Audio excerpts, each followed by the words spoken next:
part of our life.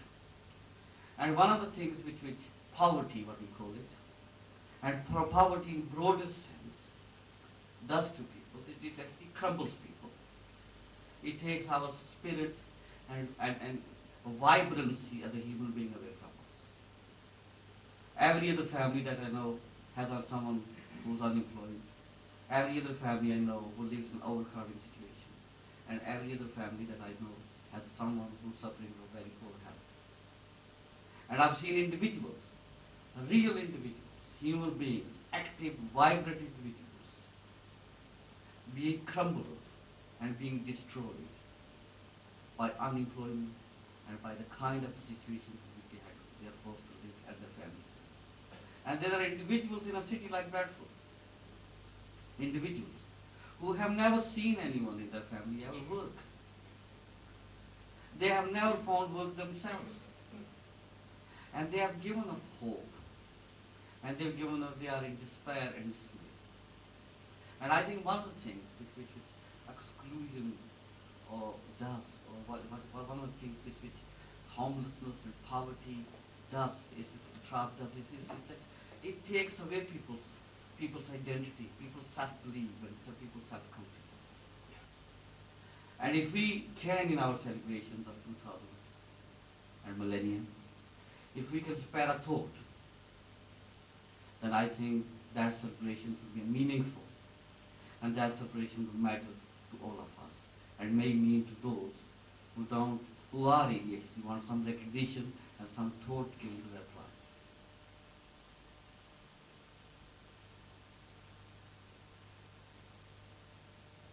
Thank you. Inspector Martin Baines. I'd just like to talk now about the consequences of social exclusion. I think being a policeman for 23 years, virtually all of that time in our city, I've been able to see the consequences of social exclusion, homelessness, first-hand really, and they're quite shocking, as we all know. It's very easy for people who are socially excluded to drift into crime, drug and alcohol abuse, prostitution. But I think what is important, and we need to recognise, people who are socially excluded are very often victims. They're victims of crime, they're victims of all the social problems that everybody else in our society faces. Very often more as well. Things like sexual abuse, harassment, crime. They're victims. I mean,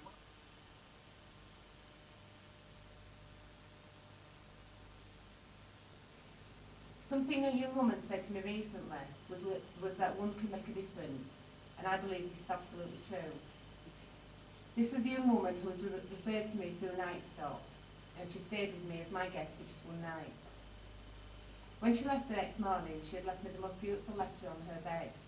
And after reading this letter, I was left feeling, you know, what did I do? I didn't do anything. Yet this young woman obviously thought that I did. So, however small a gesture may seem at the time, it seems that it can make a difference.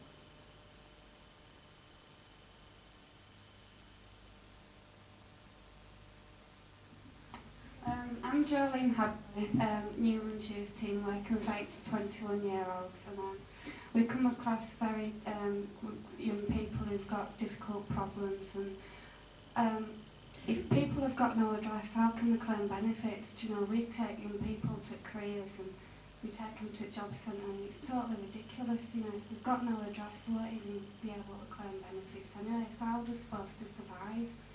You know what I mean? The children and young people are still getting let down. How are we supposed to help them if the system isn't helping them?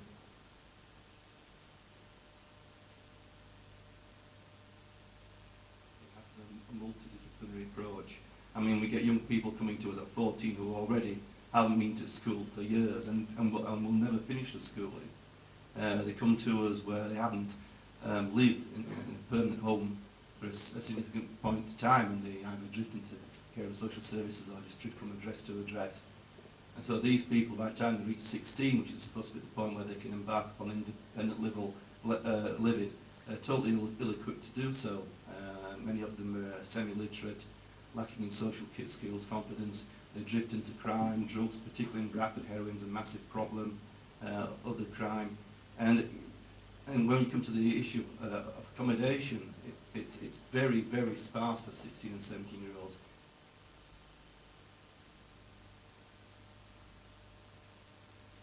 To get this section somewhat on its head, I consider it important to recognise that social exclusion is not an unfortunate accident which has occurred. It is not an inevitable consequence or a sign of the times. Rather, it is largely a consequence of successive government policies. Social exclusion is about lack of opportunities to participate as one would wish in society. As a consequence, people are forced to live in areas they don't want to live in houses that are not fit to live in, or they don't have permanent accommodation, or may be living on the streets. Their skills and potential are wasted through unemployment, and people's lives are paralysed by a culture of fear. An article in today's Guardian discusses concerns about the government's Welfare to Work programme and New Deal, which has no specific strategies to tackle disproportionate numbers of ethnic minority young unemployed people. A very recent example of exclusion in policy making are plans for the minimum wage, which will exclude young people aged 16 and 17 and possibly those up to the age of 21. If the social exclusion unit is to achieve significant change, then it must devise strategies and policies which are in themselves inclusive. Thank you.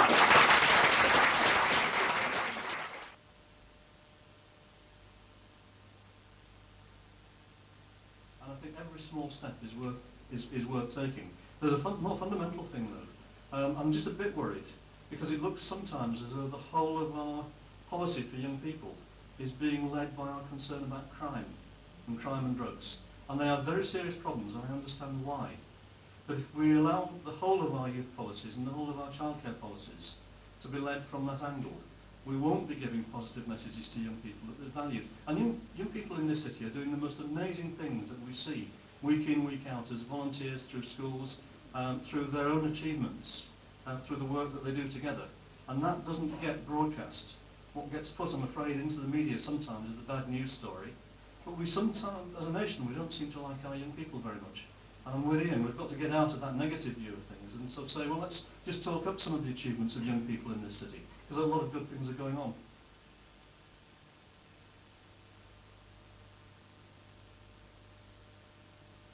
One of the things that I think is a real success in Bradford is the way that the housing groups work together. We've got a wide range of housing groups that help homeless young people, and we work closely together, and we're working hard to provide a service which offers a range of services which suit different folk. We've got the Young Persons Housing Consortium, which again brings in other folk, not just for housing projects, but other people from youth work and social services. The Integrated Children's Services Plan has provided a very useful vehicle for folk from voluntary sector, from statutory sector, and in various fields, youth justice, childcare, education, to come together and try and improve services. And again, the single regeneration budgets are actually showing a way of working which is proving very, very successful and very helpful.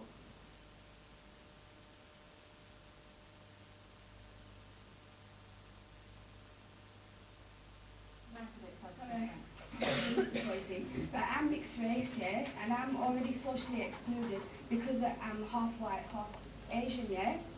So I'm just saying, what do you do for people like me? And say like Asian girls who are leaving home, yeah? They're going to other communities, and it's seen as wrong anyway that they've left home. So what do you do then?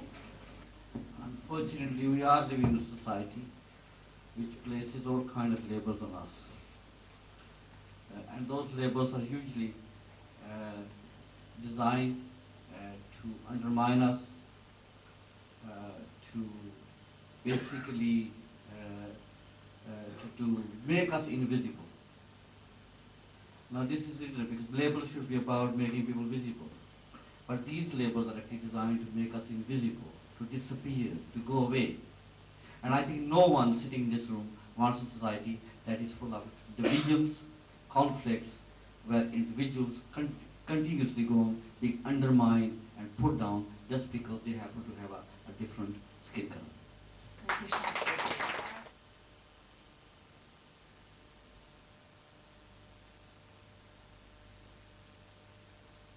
The other thing thing that I do want to say, one of the things that creates fragmentation and that creates pessimism is when we talk down the community of which we are part. We have a lot to offer, and we need to talk up our community in reality. We need to recognise its problems to ourselves, but certainly we need to have a positive image of our own communities and certainly project that positive image elsewhere, because the real truth is that social exclusion will not be countenanced or counteracted by anything as much as getting a lot more jobs for our young people in this district. And that is the thing I think.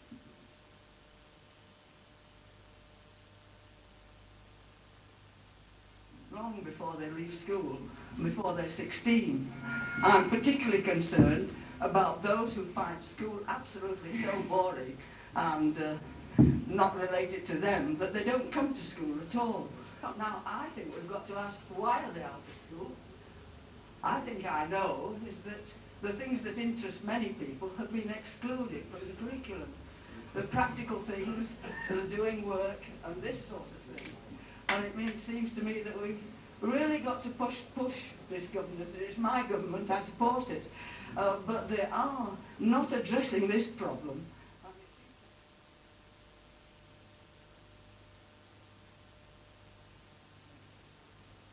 Companies locate and flourish in areas where they can recruit well-trained, suitable employees, where crime is low, where drug use is low, the sort of thing that Martin was talking about, where business, the community, the voluntary sector and the public sector work well together, where you do have that joined-up thinking and joined-up action.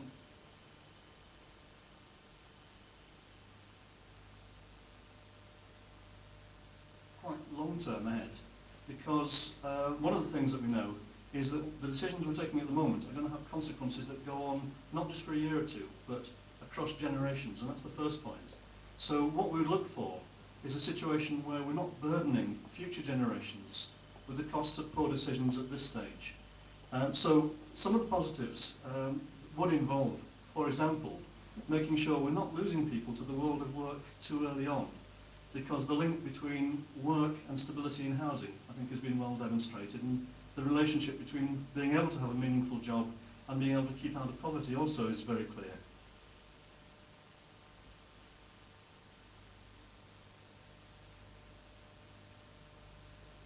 I believe that people need to be supported while they are vulnerable. Opportunity opens up, and believe me, if we allow people in, include people into the world, they will branch out and create a fruitful tomorrow. Exclude people, lock them out, and we have a stunted tomorrow with frustrated people. Force people and they will withdraw or conform unhappily. Give them room and they will grow. I believe that the move towards social inclusion is the responsibility of each one of us, and I believe that each one of us can make a difference. Thank you, Maria.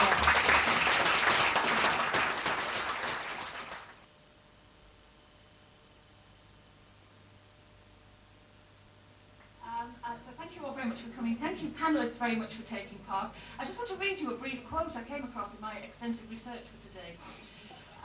Single adults are the largest outstanding crag of unsatisfied housing need in Britain. Their needs are hidden from public view, and the attention of the media and public opinion focuses on the minority.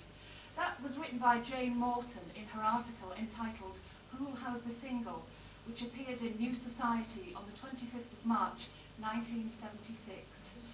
We haven't come very far, have we? Thank you, Molly.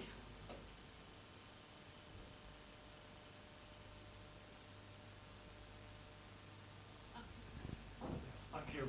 Very briefly, from what you've heard so far, I think you'll gather something of the credentials we have here for making a serious contribution to what's going on with the social exclusion unit. It's very good to see so many politicians in the room.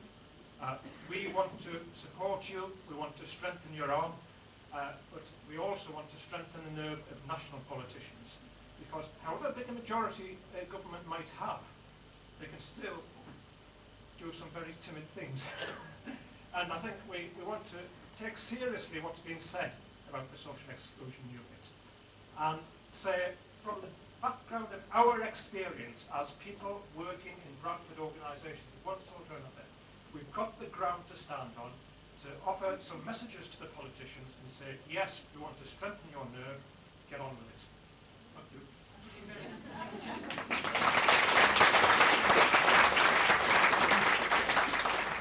Thank you. Well, ladies and gentlemen, it's over to you.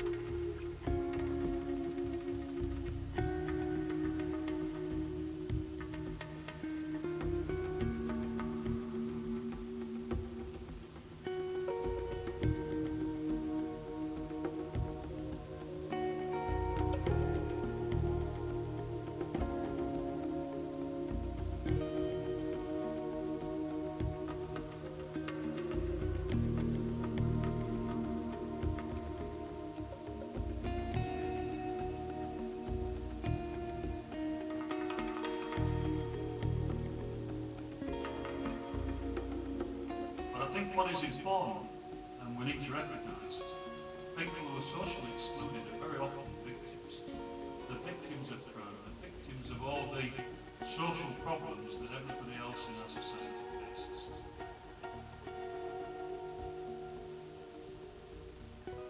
Young people in this city are doing the most amazing things that we see week in, week out as volunteers through schools, through their own achievements, and through the work that they do together. And that doesn't get broadcast.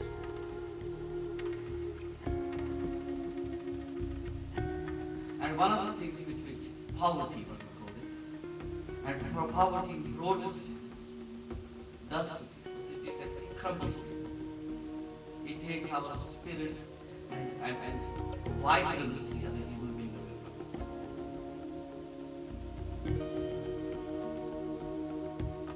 From the background of our experience as people working in Bradford organisations of one sort or another, we've got the ground to stand on to offer some messages to the politicians and say, yes, we want to strengthen your nerve, get on with it.